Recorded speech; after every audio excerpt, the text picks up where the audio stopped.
Fala galera, eu sou o Rodrigo Guimarães e sejam todos muito bem-vindos a mais um vídeo aqui do canal Grana no Bolso, tá rapaziada? Seguinte, no vídeo de hoje já vou começar falando como você pode se livrar aí dessa alta que tá tendo dólar e que alguns especialistas estão falando que pode subir mais, tá? E quando eu falo criptomoedas, eu tô falando mais precisamente das stablecoins que não tem ali uma volatilidade muito alta, ao contrário, são bem estáveis em relação ao valor do dólar, tá? E que inclusive as próprias stablecoins já estão começando a ser demonizadas tanto aqui no Brasil como lá fora no exterior também, tá rapaziada? Eu vou comentar sobre a audiência pública que aconteceu ontem na Câmara dos Deputados, porque essa pauta das stablecoins foi tratada lá, tá? Aquela velha hipocrisia, aquele velho discurso de sempre e que nunca vai estar a favor da população, nunca vai estar do seu lado. Vou falar também sobre o halving do Bitcoin, que muitas pessoas estão esperançosas que o halving venha aí e dê um novo valor à moeda que faça com que o Bitcoin suba, tá? Vou comentar todos os detalhes em relação a isso e falar também sobre uma visão de alguns especialistas que estão dizendo que o halving não vai ser aí tão vantajoso como as pessoas esperam e que inclusive possa ser que nem promova nenhum tipo de alteração no preço do Bitcoin, tá? Mas antes de você ficar assustado, calma lá, assista esse vídeo até o final para você tirar alguma conclusão em relação a isso, porque já vi que esse vídeo aqui tá muito informativo. Se eu fosse você, eu não sairia daí até o final, que eu garanto, você não vai se arrepender, beleza? Agora um recado rápido aqui para aqueles que não são inscritos no canal, para se inscreverem, ativar esse sino de notificação, dar o like e compartilhar com geral inteira. Se você quiser entrar em contato comigo ou receber notificação pelo WhatsApp, é só você adicionar esse número que está passando aí embaixo na sua tela, os seus contatos, e me mandar um oi, tranquilo?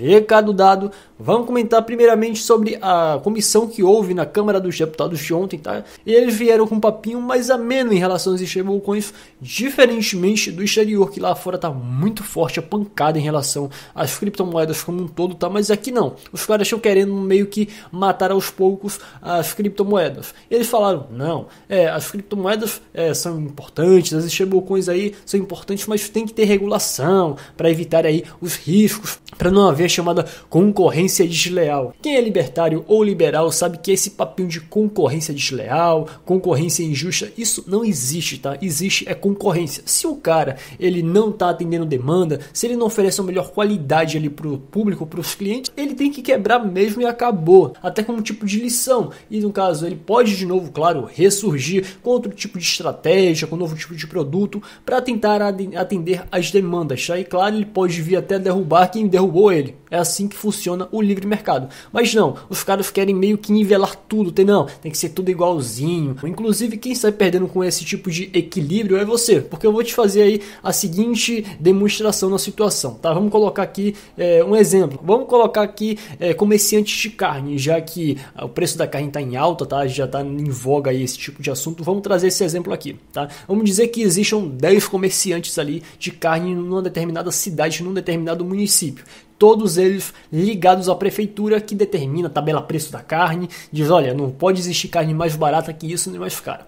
Só que tem um novo comerciante, um forasteiro, que chega, abre um açougue na cidade e quer vender carne mais barata, porque ele consegue, por meio de algum tipo de acordo, de negociação com certos criadores de boi, né, que acabam engordando os seus bois, enfim, ele acaba por meio de algum tipo de artifício de produtividade ou de acordo, encontrando uma carne mais barata. Isso eliminaria a concorrência dele, que vende um preço muito maior. Só que aí vem a prefeitura e fala, não, você vai ter que vender a carne mais cara, porque você não pode acabar com a concorrência. E quem sai perdendo com isso? O cara que é mais produtivo, tá? O cara que quer vender a carne mais barata e os clientes, tá? Então, e quem é que sai ganhando? Prefeitura e os menos produtivos que vendem a carne mais cara, que nem se preocupam em atender demanda, porque sabe que vai ter uma prefeitura ali atendendo aos interesses dele. E aqui não é diferente, tá? Quando ele fala que não pode haver concorrência injusta, é para proteger os bancos amiguinhos do governo. Tá? Então passou a entender o porquê essa história de concorrência justa, concorrência desleal. Isso não existe. Concorrência é concorrência e acabou. Mas enfim, voltando ao tema central aqui do vídeo, como é que as stablecoins podem te livrar aí dessa alta do dólar? Porque para quem não sabe, stablecoins são moedas estáveis, né? Como diz o nome, stablecoins, moedas estáveis, que são geralmente lastreadas no valor do dólar, tá? Então geralmente uma stablecoin equivale a $1, nem mais nem menos. Claro que tem ali alguns artifícios de regulagem, que algumas pessoas dizem que são fraudes, mas até o presente momento, na maioria das stablecoins, nada confirmado, tá? Em relação a isso, é muito importante você saber, caso você queira se livrar dessa alta do dólar, manter o seu poder de compra, você saber qual stablecoin escolher, tá? Não vai escolhendo qualquer projeto porcaria. Se atenta muito à questão da segurança, tá? Porque teve no caso da Vertcoin, né, a moeda recente que sofreu aí o segundo ataque de 51%, que é um tipo de hackeamento que promove ali gastos duplicados. Com isso acaba desvalorizando completamente o valor da moeda e quem tivesse aquelas moedas perderia dinheiro. Então é muito importante você escolher um stablecoin aí confiável. Outra coisa, tá? Você também tem que se atentar à questão da liquidez, tá? Como assim? Vamos dizer que você compra determinada criptomoeda e você queira vender essa criptomoeda, um exemplo, amanhã ou depois de amanhã. Você tem que ver se ela tem um bom volume de negociação nas exchanges, nas casas de câmbio, porque nada adianta você comprar ali, um exemplo, 100 unidades daquela moeda e na hora que você for precisar fazer a troca, quando você precisar daquele dinheiro, você não conseguir, tá? Então vê se aquela moeda tem uma boa taxa de negociação, se tem muita gente comprando e vendendo daquela moeda. Esse é outro ponto bem importante que você tem que analisar ao comprar uma stablecoin, tá? Em relação ao preço do dólar, muitos especialistas aí, muitos economistas estão falando que pode vir a subir mais, tá? Claro que os especialistas não cravam ali especificamente um preço próprio, até porque especialistas e analistas não são videntes, tá? Eles fazem questão de deixar muito bem claro isso, mas a tendência é de alta, tá? Que inclusive a gente vem percebendo uma certa negligência, não que eu acho que o governo tem que se meter na economia, não, tá? Mas se o governo brasileiro, o Banco Central quisesse intervir, né? O próprio Paulo Guedes quisesse intervir para baixar o dólar, ele interviria, sim, tá? Então, o que a gente vem observando é um certo tipo de complacência com essa alta do dólar. O próprio ministro da Economia está querendo um dólar mais valorizado em detrimento de um real menos valorizado, e quem perde com isso é você, que perde poder de compra, tá? Enquanto quem tem dólar acaba ficando mais rico, quem tem real acaba ficando mais pobre. E aí eu te pergunto, você quer ficar utilizando essa porcaria dessa moeda estatal ou você quer partir para uma criptomoeda? Tudo bem, você não quer partir para o Bitcoin, que é uma moeda que tem lá sua volatilidade, que atualmente ainda não tem ali um tipo de usabilidade como queríamos, como desejamos. Você pode partir para as stablecoins, que são lastreadas em dólar. E quando via surgir aí a crise que os austríacos vêm aí prevendo há muito tempo, nenhuma moeda estatal vai ter ali a sua estabilidade garantida. Todas elas vão perder valor e nesse momento é que você tem que trocar as stablecoins pelo Bitcoin, que deve valorizar bastante. Justamente falando sobre Bitcoin, vamos falar sobre o halving, né? Que muitas pessoas ali, inclusive analistas, dizem que não vai causar ali tanto impacto em relação ao preço do Bitcoin. Mas será que isso é verdade? Será que não é? Isso é um consenso em relação a toda a comunidade de analistas? Não. Claro que essa posição é adotada por parte dos analistas, uma parte ainda minoritária.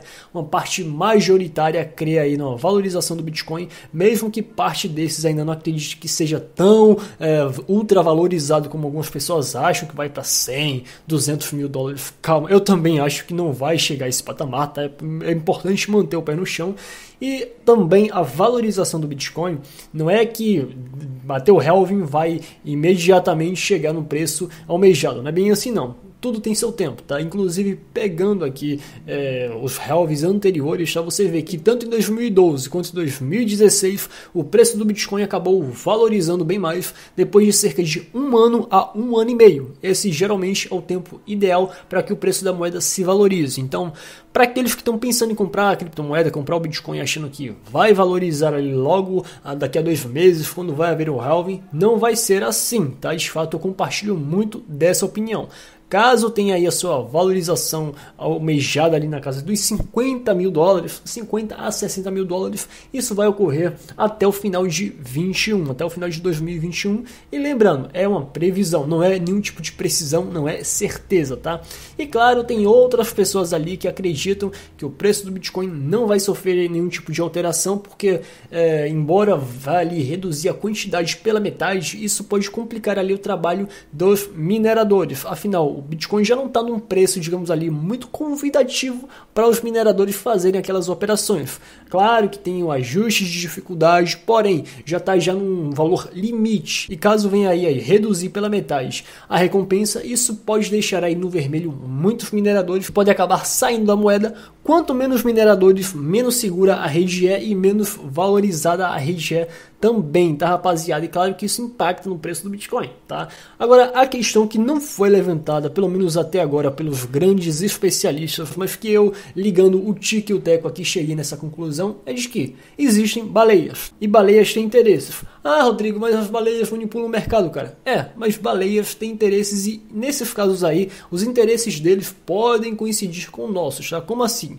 Se os caras aí verem que o preço do Bitcoin é subvalorizado, não seja interessante aos mineradores, isso cause ali um certo prejuízo para eles, o que é que eles fazem? Eles vão inflar artificialmente, eu sei que não é correto, né? Eu sei que isso a longo prazo acaba sendo destrutivo, mas isso pode até livrar o Bitcoin de uma possível morte súbita, tá? Mas a questão é o seguinte, eles podem inflar o preço do Bitcoin, tá? O Bitcoin pode chegar a 14 ou até os próprios 20 mil dólares, que foi o recorde batido em 2017, para que eles continuem mantendo a rede viável, garantindo que hajam mineradores para manter a rede e que eles não percam ali com os investimentos que eles têm em Bitcoin, tá? Porque se o Bitcoin acabar, muitas pessoas vão sofrer com isso, tá? Não são somente as pessoas que agem aqui de forma certa no mercado, libertários não. Até as próprias baleias vão perder com isso e eles têm poder para fazer isso não acontecer. E outro ponto aqui que é falado muito sutilmente aqui, inclusive na fala de um especialista da Morgan Creek Digital, que ele fala sobre a possível crise econômica mundial, só que ele não fala com esses termos, tá? Ele fala o seguinte: primeiramente,